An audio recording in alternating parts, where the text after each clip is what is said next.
The Odissi movie आ चुकी है theatres में और मैंने इसे पीवीआर में जाके देखा है क्योंकि मेरे आसपास मैं जहाँ रहता हूँ, आसपास तो क्या कोई भी अगल-बगल के शहर में आईमैक्स थिएटर नहीं है, पूरे इंडिया में ही नहीं है, एक आध आईमैक्स थिएटर है, जो ओरिजिनल आईमैक्स थिएटर जिसे आप कह सकते हो।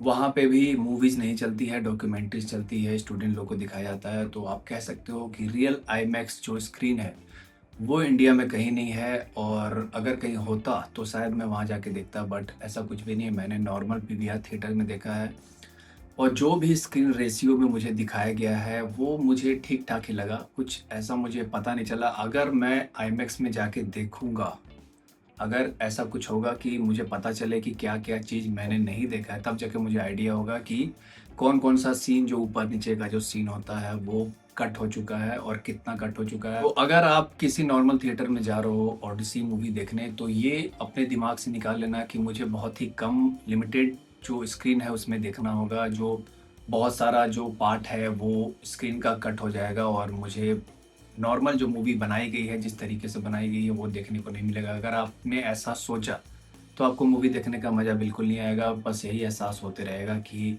कुछ मिसिंग है और मैं कुछ मिस कर रहा हूँ इस मूवी के अंदर।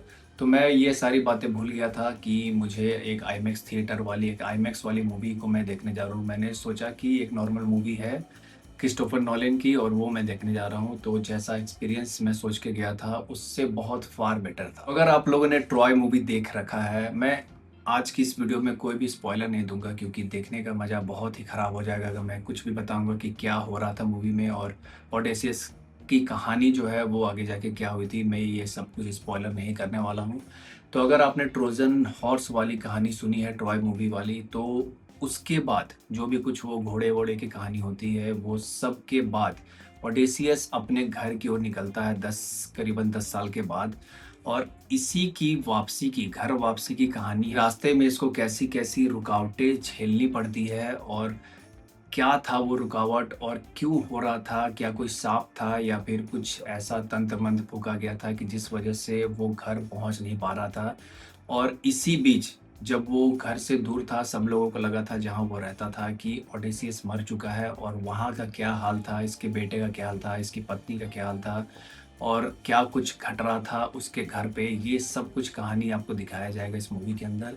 सबसे बेस्ट पार्ट ये है कि जब वो घर लौट रहा था, तो बीच के सफ़र में कुछ ऐसी मिस्टीरियस चीज़ें होती हैं इसके साथ कि वो देखने में बहुत ही मज़ा आया मुझे। मतलब लाजवाब फ़ीलिंग।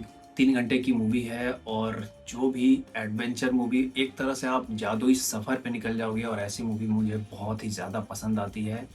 कांतारा को भी आप भूल जाओगे, एक ऐसी जादुई सफ़र और इतनी अच्छी तरीके से लिखा गया इस कहानी को कि मुझे देख के बहुत ही ज़्यादा मज़ा आया। सबसे बेहतरीन बात क्रिस्टोफर नोलन की जो मैंने पहले नोटिस नहीं की थी, शायद ऐसा हो सकता है कि पहले की मूवीज़ में भी हो, बट बैकग्राउंड म्यूज़िक जो है वो आउटस्टैंडिंग है भाई। जो साउंड जो 7.1 डिजिटल थिएटर का जो साउंड आ रहा था, इफ़ेक्ट आ रहा था, चारों तरफ से घूमता हुआ, वो बहुत ही कमाल का। मैंने इस थिएटर में जाके 7.1 वाले डिजिटल साउंड वाले थिएटर में जाके बहुत सारी मूवीज़ देख रखी है, पर ऐसा साउंड एक्सपीरियंस मैंने आज तक अनुभव नहीं किया जो इस ओडिसी मूवी को देखने के बाद मुझे अनुभव हुआ। एक्टिंग की बात की जाए तो हर किसी ने बहुत ही अच्छा रोल निभाया है। मैंने जो लीड एक्टर है, मार्शियन में जो एक्टर थे वो उन्होंने ही ओडेसियस का रोल निभाया है, तो उनकी एक्टिंग तो लाजवाब है ही।